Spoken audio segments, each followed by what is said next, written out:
El planeta se calienta. El Correo. El 4 de julio ha sido el día más caluroso de la historia de la Tierra. El Español. La Tierra se abrasa. El martes fue el día más caluroso de la historia y batió al lunes. El Independiente. Récord mundial. El calor alcanza su máximo en el planeta. 20 minutos. La Tierra registra el día más caluroso hasta el momento. El calentamiento global nos está llevando a un mundo desconocido. ¿Es un acontecimiento puntual o un hecho irremediable? CNN. El planeta registró su día más caluroso esta semana y el récord se romperá una y otra vez, advierten los científicos. ¿Es un aviso del cambio climático mundial? ¿Tiene algo que ver el ser humano o es simplemente un ciclo natural? ¿Estamos preparados para esta nueva realidad?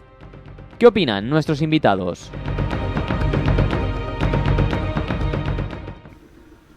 Bueno, hablaremos ahora enseguida de lo que pasó ayer, sobre todo aquí en la ciudad, pero primero vamos a hablar de este cambio climático, de esta tierra sobrecalentada, si les parece, y pues que hemos tenido el día más fuerte y no va a ser el primero. Efectivamente, el pasado martes, 4 de julio, fue el día más caluroso que se ha tenido noticia en la Tierra. Esto es debido efectivamente al cambio climático, como también lo de ayer, pero luego lo hablamos, ¿no? Efectivamente, la FAO ya señala y está señalando desde hace años que se está produciendo un calentamiento en la Tierra debido sobre todo a los gases de efecto invernadero que estamos produciendo los humanos y también que, bueno, pues pueden ser ciclos, pero estos ciclos están siendo con muchísima más fuerza que podría ser el ciclo normal si no estuviera acompañado por lo que estamos produciendo los humanos. Es muy lamentable. Ya la FAO señala que en esta década de 2020 a 2030 no deberíamos de sobrepasar 1,5 grados de la temperatura global. Y resulta que el día 4 se pasó de 16 grados a 17 grados, o sea, ya un grado más, a 17 grados la temperatura global de nuestro planeta. Esto es eminentemente grave porque en un año se ha sobrepasado nada menos que un grado, cuando la FAO estaba señalando que al menos en la década sea 1,5 grados y ya estamos sobrepasando. O sea, es una terrible realidad y que además esto va a crear precisamente estos efectos de grandes tormentas, grandes inundaciones, grandes sequías. Bueno, pues el planeta se está resistiendo y desde luego algo tenemos que hacer, efectivamente. Estamos llamados desde todas las instituciones a solucionar este problema. Yo que me he dedicado al tema de fauna silvestre, en mi actividad profesional en la Facultad de Veterinaria de la Universidad de Zaragoza, pues hemos podido ir viendo a lo largo de estos últimos 30 años cómo efectivamente van desapareciendo muchas de las especies debido pues, a la falta en los casos de perdiz roja, por ejemplo, donde era una de mis especialidades, se va perdiendo la población por las sequías, las grandes sequías, las pérdidas de cosechas, toda la roturación de tierras que se hace por el hombre, falta de espacios para estas especies, y esto lo estamos creando nosotros. Y es una pena porque ahora nos tendremos que lamentar con muchísimas catástrofes como grandes inundaciones, grandes ciclones o grandes problemas de sequía o de falta de equilibrio en nuestra naturaleza. Es muy lamentable. El cambio climático está siendo un gran problema para nuestro planeta. Pues vamos a tener debate. Vamos a tener debate porque yo no tengo fe en la nueva religión, que es la del cambio climático. Es la nueva religión que nos están intentando meter de cualquier manera los políticos, los gobiernos, los países, la OMS y la AMS y todas las instituciones que nos rodean literalmente, ¿no? Yo más que el cambio climático tengo más fe y más creencia real y literal en la manipulación del clima, que eso es otra cuestión. Manipulación del clima que los gobiernos se están encargando de realizar para su posterior control de la población. Mirad, el hielo en la Antártida se está volviendo a engrosar. Las capas de hielo son ahora más gruesas que hace unos años. Esto es una noticia que ningún medio de comunicación la ha comentado. Por ejemplo, si hubiera un cambio climático y un calentamiento de la Tierra, esto hubiese sido todo lo contrario a este nivel. Luego, además, cuando se habla del día más caliente de la historia del planeta, hombre, la historia del planeta, el planeta tiene, creo, son no sé cuántos miles de millones de años, ¿no? Y estamos hablando de una estadística de hace, ¿cuánto? ¿50 años? ¿100 años, quizás? Hombre, el día más caliente de la historia de la Tierra me parece una manipulación, literal. Me parece una manipulación de determinados medios de información, curiosamente, muchos generalistas que vienen noticias, estoy convencido, subvencionadas por el establishment del gobierno para empezar a generar el miedo en la población. Es que no es así. O sea, estábamos hablando de que este año no llovía y no llovía nada. Bueno, pues estamos en un índice pluviométrico medio de los últimos 50 años. ¿Dónde está el problema del agua? No lo veo. El problema del calor. Todos los años hace calor y en julio hace más calor. Bueno, pues bien. Y que algún día hace más calor que otro, pues bien, y otro día más frío, que es lo normal. Especies que se han extinguido y otros han aparecido en la vida del planeta, muchísimos. Aquí la única especie que no desaparece es la de los políticos manipuladores. Esta especie no desaparece. Espero que desaparezca algún día, pero no lo sé. Bueno, no estoy de acuerdo con José Luis en este sentido. Es muy lamentable. Hay que tener en cuenta, bueno, si nos fijamos, ¿no? Nuestros ibones del Pirineo han sido unos glaciares antiguamente y ahora está, pues, es un lago, un laguito pequeño, muy bonito, muy hermoso, pero un lago. Y además los glaciares se están retrotrayendo muchísimo, se están midiendo. No hace muchos meses que el perito Moreno descargó toneladas y toneladas de un gran bloque de hielo que bueno, creó un pequeño tsunami allí en el lago donde desemboca, ¿no? el glaciar. Esto lo estamos viendo, se están midiendo, los glaciares efectivamente están disminuyendo, pero a gran velocidad.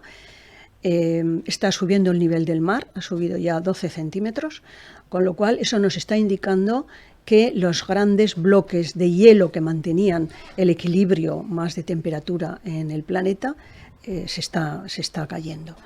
Otra situación también son las especies. Las especies, tanto vegetales como animales, están desapareciendo a grandes cantidades por causa del hombre, por actividad del hombre. Porque queremos llegar a las cimas más altas, molestando a los nidos de especies como nuestro quebrantahuesos o los buitres en general, o a las grandes profundidades de las cimas donde están viviendo pues, otras especies animales importantes. De manera que el hombre estamos provocando una serie de desequilibrios en nuestro planeta, que nuestro planeta está sufriendo en grandes cantidades. Y esto lo estamos sufriendo también los humanos con estos cambios, claro, de temperatura, falta de agua en muchos sitios, inundaciones en otros, etcétera, como ya he dicho anteriormente. Si les parece, vamos a seguir hablando del tema, vamos a ver unas imágenes de las lluvias que tuvimos ayer aquí en la ciudad y ahora mismo seguimos con ello y les comentamos. Vale, vamos a ir viendo ahora mientras hablamos esas imágenes. Yo creo que ya nos llegaron a muchos en el teléfono móvil ayer. Les queríamos comentar un poco porque tengo aquí unos datos que voy a leer. Ayer se hablaba de esa supercélula, una tormenta de rotación que incluso puede durar varias horas, que hay países o otros lugares como Estados Unidos o incluso en Argentina que son bastante frecuentes. Para hoy se mantiene esta alerta, va a haber incluso vientos de 80 kilómetros por hora. ¿Qué opinan de lo que pasó ayer? ¿Se debe al cambio climático? ¿No? ¿Qué ocurrió? Porque en esta semana hemos tenido mucho tiempo de diferentes maneras. Sí, efectivamente, esto corrobora lo que comentábamos antes, ¿no? Las grandes tormentas, los grandes ciclones, las grandes inundaciones, por otro lado, en otros lugares, las grandes sequías, todo esto es producto de este cambio climático. Hay que decir que también el hombre, además de que estamos destruyendo muchos medios y muchos hábitats, deberíamos de ser conscientes de reorganizar otros. Por ejemplo, lo que se llama las grandes torrenteras. Eso ya sabemos, lo que sucedió en el tercer cinturón ayer es porque se rompió uno de los torrentes y se desbordó. Entonces, esto sí que lo podríamos encauzar y para eso están ingenieros de montes o sobre todo ingenieros de montes, que podrían encauzar estas torrenteras para evitar precisamente que estas grandes inundaciones que se van a seguir sucediendo en el futuro, pues pudieran causar los daños que han causado. Afortunadamente no ha habido daños personales, pero sí que ha habido muchísimos graves materiales y desde luego bueno, las imágenes que se ven, personas subidas en los techos de los coches porque si no se les hubiera inundado el interior, pues la verdad es que hemos estado a punto de una gran tragedia. Pues esto se podría evitar si no solo nos dedicáramos a realizar graves desperdicios y destrucciones en la naturaleza, sino que tratáramos de reorganizar estas situaciones y reorganizar pues eso, los torrentes en el campo y poder prevenir precisamente estas grandes inundaciones. Y para eso tendrían que estar los políticos efectivamente para pues ayudar para estas situaciones e invertir para estas situaciones. José Luis. Bueno, dudo mucho que los políticos inviertan para estas situaciones. La realidad, sí, no ve que esto es así. Vamos a ver, esto que pasó ayer, evidentemente pasó por las lluvias, etcétera, etcétera, ¿no? Pero pasa fundamentalmente porque toda la avenida de agua que se ve en las imágenes está sobre una avenida que antes era un barranco.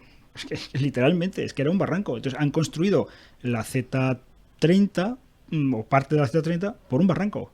Entonces, ¿qué es lo que quieren? Pues que pase exactamente lo que pasó hace unos años con el camping de se le voy a decir ahora mismo, ¿no? Es un poco el recuerdo es de que lo es del lo camping mismo, de Biescas. el camping de Biescas es exactamente lo mismo. O sea, el problema del cambio climático, el problema es que lo han hecho mal, es que lo han hecho rematadamente mal.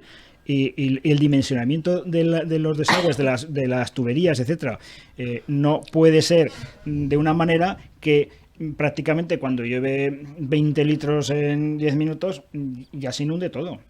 O sea, es que hay que dimensionar las cosas de otra manera, no se pueden dimensionar exactamente igual que se dimensionaban hace 50 años, pues habrá que dimensionarlas de otra forma, que inviertan los recursos y los impuestos en hacer las cosas bien. Esto está hecho rematadamente mal y por eso ha pasado. Además, permítanme decirles que las imágenes que estamos viendo son en zonas a lo mejor más periféricas, incluso tercer cinturón. En el centro de Zaragoza también había calles inundadas. Sí, o sea, eso no solamente ocurrió en esas zonas. Eso Obviamente, quería. pero claro, calles, yo lo viví también porque iba con el coche en ese momento y luego llegué a la oficina y vi un poco y seguía lloviendo y granizado y tal. Claro que había inundación, ¿eh? Cuando caen, creo que se fueron 54 litros no sé cuándo fue, en 15 minutos o media hora, pues obviamente esto pasa. Pero lo que digo, si se dimensionan las tuberías de otra manera, pues a lo mejor pasa menos. O a lo mejor simplemente hay que limpiarlas de vez en cuando. En lugar de dedicarse pues a las cositas del día a día para que parezca que hacen algo. Sí, bueno, yo estoy de acuerdo en eso, en que tienen que hacer algo, pero esa célula rotatoria que se produjo justo en Zaragoza... Viene consecuencia del cambio climático. No, pero no se hubiera producido porque aquí no teníamos esas tormentas tan terribles y es verdad que ahora las vamos a tener. O sea que... Bueno, algo pasa yo he vivido, Victoria, tormentas de este tipo en otras zonas de España no muy alejadas de aquí, Calatayud, Soria, todo esto, pero como esta, unas cuantas. Efectivamente, en Zaragoza no he vivido ninguna similar, bueno, parecida sí, pero a lo mejor tan grave no. El problema de la gravedad de esta tormenta de ayer es que si no hubiera existido el barranco este de la Z30, pues a lo mejor no hubiese salido nada en las noticias. Hablábamos a primera hora con Rafael Requena de AEMET. Nos comentaba que no solamente esto pasó en Zaragoza, que también en Alcañiz y en algún otro municipio. Lo que pasa que al haber sido la ciudad, Claro, se le ha dado como más trascendencia, ¿no? Pero que realmente que no era un caso aislado ni tan preocupante. Lo que pasa que hizo un colapso de tráfico, de personas. Bueno, pues hemos visto imágenes preocupantes también de gente subida encima de los coches, pero que realmente es porque sucedió en Zaragoza y por eso se le ha dado esa importancia. Si esa tormenta se desplaza 10 kilómetros, solo 10 kilómetros. Sí, pero claro, esas personas que estaban subidas en los coches eran personas jóvenes, pero si eso le toca a un anciano, a una persona mayor, eso no lo puede hacer y entonces hubiéramos tenido alguna tragedia personal. Indudablemente, con estos cambios, el cambio climático es una realidad, yo lo mantengo y lo sostengo que es una realidad que está afectando a muchísimos aspectos de nuestra vida y que si no hacemos algo, pues esto va a ir cada vez en aumento. Tenemos previsión de que esta tarde estamos en alerta, podría volver a pasar esto, además con fuertes rachas de viento. No sé si nos pilla ya prevenidos por si vuelve a pasar o colapsaremos igual que ayer. No, pero es que ya podemos estar todos prevenidos que quieran estar prevenidos. ¿Qué vamos a hacer? ¿Vamos a cambiar las tuberías ya de un día para otro? ¿Vamos a modificar el barranco en cuestión? No podemos hacer nada, o sea... si vuelve a pasar, pues volverá a pasar exactamente lo mismo. Lo único que podemos hacer es, bueno, pues a lo mejor no habrá que ir por esa zona durante el tiempo en el que pueda darse esta tormenta. Pero fuera de esto, es que... Sí. Bueno, que al menos nos sirva de aprendizaje, que aprendamos con lo que puede suceder y que inmediatamente se pongan manos a la obra para realizar lo que decíamos, ¿no? El proteger todas estas vías de comunicación, porque es posible protegerlas mediante un diseño de otros tipos de barrancos, ¿no? De barranqueras para poderlos restituir, ¿no? Y hacer que no pueda suceder, porque esto nos va a seguir sucediendo. El cambio climático yo sigo manteniendo. Bueno, quiero recordar que es una realidad. Que con cambio climático o sin cambio climático, las inundaciones generadas por el Ebro en varias poblaciones de Aragón, cerca de Zaragoza, antes y después de Zaragoza, se han ido sucediendo durante muchos años. ¿Qué es lo que han hecho los políticos? Nada. Absolutamente nada. Los pobres agricultores veían anegadas sus tierras y sus casas, ¿no? ¿Y qué es lo que hacían? Darse un paseíto por ahí con las botas manchadas de barro para que se viera que hacían algo. Esto es todo lo que han hecho. Ni han dragado los ríos, ni han resuelto, ni han hecho barranqueras, ni han hecho nada, absolutamente nada. Está exactamente igual. Y cuando crezca el Ebro pasará exactamente lo mismo en Pina, en Osera, en Fuentes de Ebro y aguas arriba del Ebro, pues pasará exactamente lo mismo. Y seguirán hablando de que esto es consecuencia del cambio climático y fijaros vosotros, no, es que ustedes no están haciendo nada. Esta es la cuestión. Además, este año no ha sido así por el tema de la sequía y demás, pero que en otros años hemos vivido esas inundaciones. Y las seguiremos viviendo, claro. Si de no hacen campos, nada, pues seguirán, de riegos, claro. ¿no? Que han afectado sobre todo a la agricultura y a la ganadería. Claro, Sí, pues el cauce del Ebro antes tenía una profundidad X, no sé cuánto, X en esas zonas, y ahora, consecuencia de las riadas, etcétera, pues tiene X dividido para mucho, o sea, un palmo. Claro, pues se inunda enseguida. Bueno, pero las crecidas del Ebro son otra cosa diferente a estas tormentas tan complicadas que estamos teniendo y que vamos a tener en el futuro. Las crecidas del Ebro son debidas a todo el deshielo, ¿no? Del Pirineo, y los afluentes bajan cargados de agua, y siempre ha sucedido efectivamente las crecidas del Ebro en primavera, ¿no? Sí, que nos hemos ido de un tema a otro, hemos ido sí, pero todo tiene que ver con ligando temas. Todo tiene que ver al final. Bueno, nos vamos a quedar con esto que ocurrió ayer, que esperemos que esta tarde, si hay tormentas, no sean tan graves. Sí. Con los próximos días de calor, que bueno, que parece que ya tenemos el verano aquí, por fin. Y les agradecemos mucho que hayan estado con nosotros en la tertulia de viernes. Muchísimas gracias a los dos. Muchas Vale, gracias a gracias. vosotros y encantada de haber compartido con Sí, José primera Luis. vez que compartimos Encantada. tertulias. Bien. Bueno, pues agradecemos la presencia de María Victoria Arruga, de José Luis Lajara, y nosotros despedimos la tertulia, pero continuamos en Esto es Aragón.